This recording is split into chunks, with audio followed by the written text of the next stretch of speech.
Chapter 7. Structural Organization in Animals. In the preceding chapters, you came across a large variety of organisms, both unicellular and multicellular, of the animal kingdom. In unicellular organisms, all functions like digestion, respiration, and reproduction are performed by a single cell. In the complex body of multicellular animals, the same basic functions are carried out by different groups of cells in a well-organized manner. The body of a simple organism like Hydra is made of different types of cells, and the number of cells in each type can be in thousands. The human body is composed of billions of cells to perform various functions. How do these cells in the body work together? As you have already learnt in your earlier classes, in multicellular animals, a group of similar cells, along with intercellular substances, perform a specific function. Such an organization is called tissue. You may be surprised to know that all complex animals consist of only 4 basic types of tissues. These tissues are organized in specific proportion and pattern to form an organ like stomach, lung, heart, and kidney.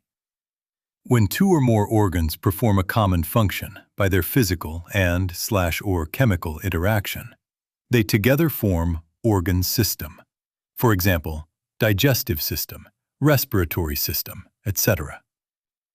Cells, tissues, organs, and organ systems split up the work in a way that exhibits division of labor and contribute to the survival of the body as a whole. 7.1. Organ and organ system. The basic tissues, as you have learnt in earlier classes, organize to form organs, which in turn associate to form organ systems in the multicellular organisms. Such an organization is essential for more efficient and better coordinated activities of millions of cells constituting an organism. Each organ in our body is made of 1 or more type of tissues.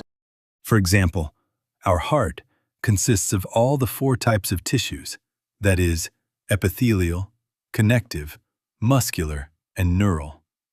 We also notice, after some careful study, that the complexity in organ and organ systems displays certain discernible trend. This discernible trend is called evolutionary trend. You will study the details in Class 12.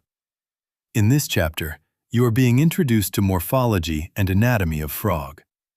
Morphology refers to study of form or externally visible features.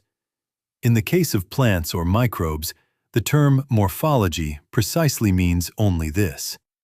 In case of animals, this refers to the external appearance of the organs or parts of the body. The word anatomy conventionally is used for the study of morphology of internal organs in the animals. You will learn the morphology and anatomy of frog, representing vertebrates.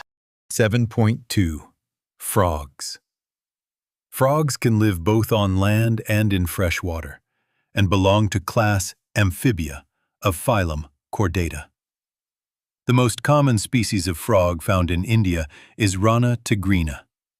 They do not have constant body temperature, that is, their body temperature varies with the temperature of the environment.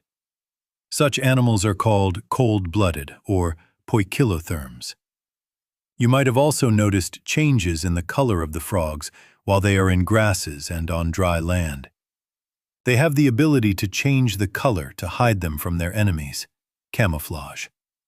This protective coloration is called mimicry. You may also know that frogs are not seen during peak summer and winter. During this period, they take shelter in deep burrows to protect them from extreme heat and cold. This is known as summer sleep, estivation, and winter sleep, hibernation, respectively. Morphology. Have you ever touched the skin of a frog? The skin is smooth and slippery due to the presence of mucus. The skin is always maintained in a moist condition. The color of dorsal side of body is generally olive green with dark irregular spots. On the ventral side, the skin is uniformly pale yellow. The frog never drinks water, but absorbs it through the skin. Body of a frog is divisible into head and trunk. A neck and tail are absent. Above the mouth, a pair of nostrils is present. Eyes are bulged and covered by a nictitating membrane that protects them while in water. On either side of eyes, a membranous tympanum, ear, receives sound signals. The forelimbs and hind limbs help in swimming, walking, leaping, and burrowing. The hind limbs end in 5 digits, and they are larger and muscular than forelimbs that end in 4 digits. Feet have webbed digits that help in swimming. Frogs exhibit sexual dimorphism. Male frogs can be distinguished by the presence of sound-producing vocal sacs, and also a copulatory pad on the first digit of the forelimbs, which are absent in female frogs. Anatomy. The body cavity of frogs accommodate different organ systems such as digestive, circulatory, respiratory, nervous, excretory, and reproductive systems with well-developed structures and functions. Figure 7.2. The digestive system consists of alimentary canal and digestive glands. The alimentary canal is short because frogs are carnivores, and hence the length of intestine is reduced. The mouth opens into the buccal cavity that leads to the esophagus through pharynx. Esophagus is a short tube that opens into the stomach, which in turn continues as the intestine, rectum, and finally opens outside by the cloaca. Liver secretes bile that is stored in the gallbladder. Pancreas, a digestive gland, produces pancreatic juice containing digestive enzymes. Food is captured by the bilobed tongue. Digestion of food takes place by the action of HCl and gastric juices secreted from the walls of the stomach. Partially digested food, called chyme, is passed from stomach to the first part of the small intestine, the duodenum.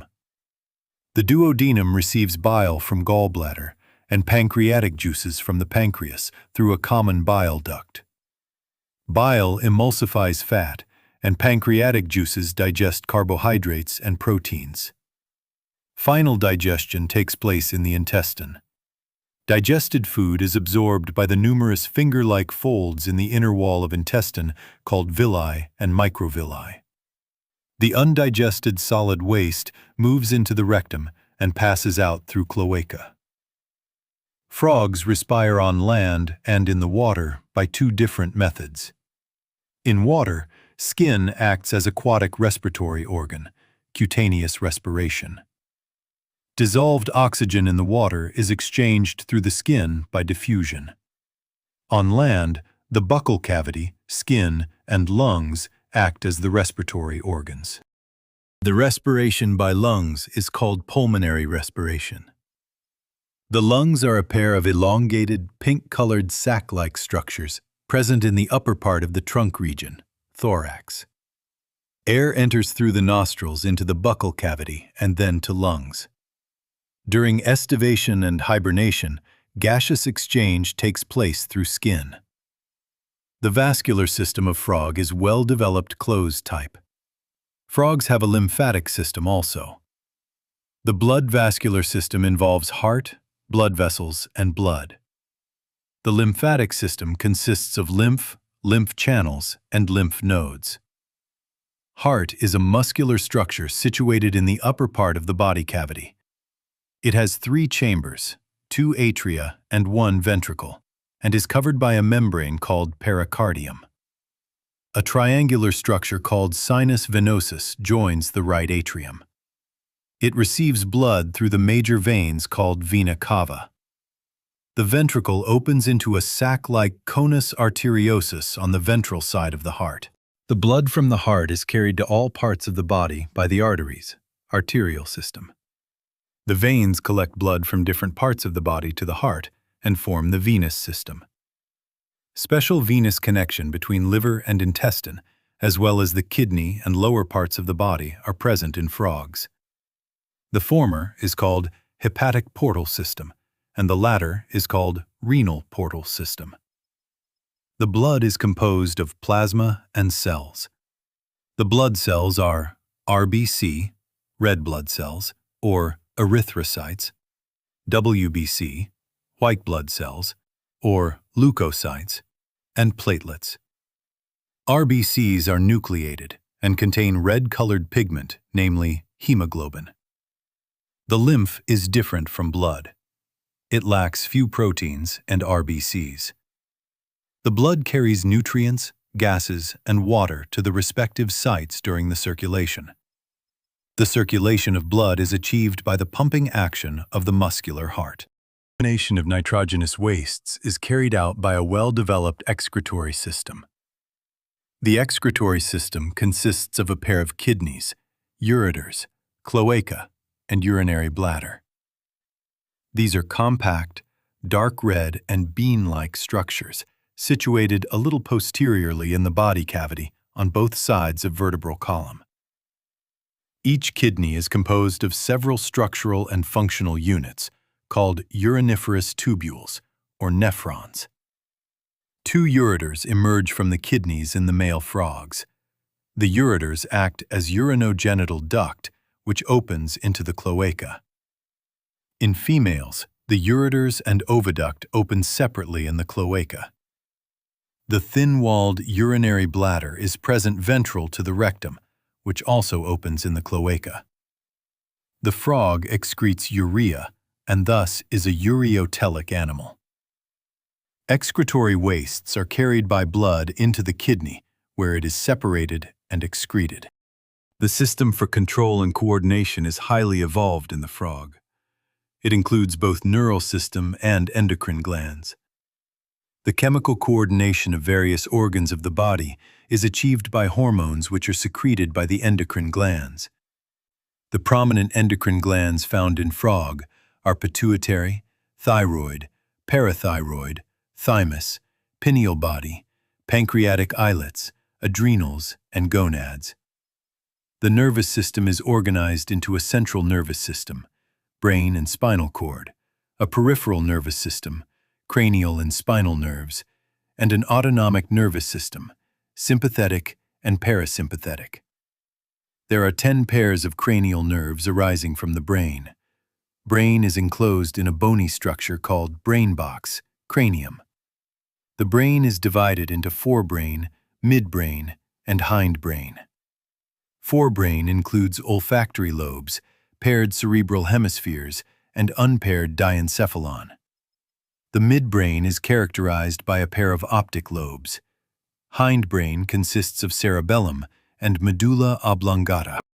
The medulla oblongata passes out through the foramen magnum and continues into spinal cord, which is enclosed in the vertebral column. Frog has different types of sense organs, namely organs of touch, sensory papillae, taste, taste buds, smell, nasal epithelium, vision, eyes, and hearing, tympanum with internal ears. Out of these, eyes and internal ears are well-organized structures, and the rest are cellular aggregations around nerve endings. Eyes in a frog are a pair of spherical structures situated in the orbit in skull. These are simple eyes, possessing only one unit. External ear is absent in frogs, and only tympanum can be seen externally. The ear is an organ of hearing as well as balancing, equilibrium. Frogs have well-organized male and female reproductive systems. Male reproductive organs consist of a pair of yellowish ovoid testes, which are found adhered to the upper part of kidneys by a double fold of peritoneum called mesorchium.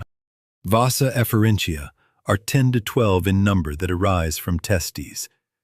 They enter the kidneys on their side and open into Bidder's canal. Finally, it communicates with the urinogenital duct that comes out of the kidneys and opens into the cloaca. The cloaca is a small median chamber that is used to pass fecal matter, urine, and sperms to the exterior. The female reproductive organs include a pair of ovaries. The ovaries are situated near kidneys, and there is no functional connection with kidneys. A pair of oviduct arising from the ovaries opens into the cloaca separately. A mature female can lay 2,500 to 3,000 ova at a time. Fertilization is external and takes place in water. Development involves a larval stage called tadpole. Tadpole undergoes metamorphosis to form the adult. Frogs are beneficial for mankind because they eat insects and protect the crop. Frogs maintain ecological balance because these serve as an important link of food chain and food web in the ecosystem. In some countries, the muscular legs of frog are used as food by man.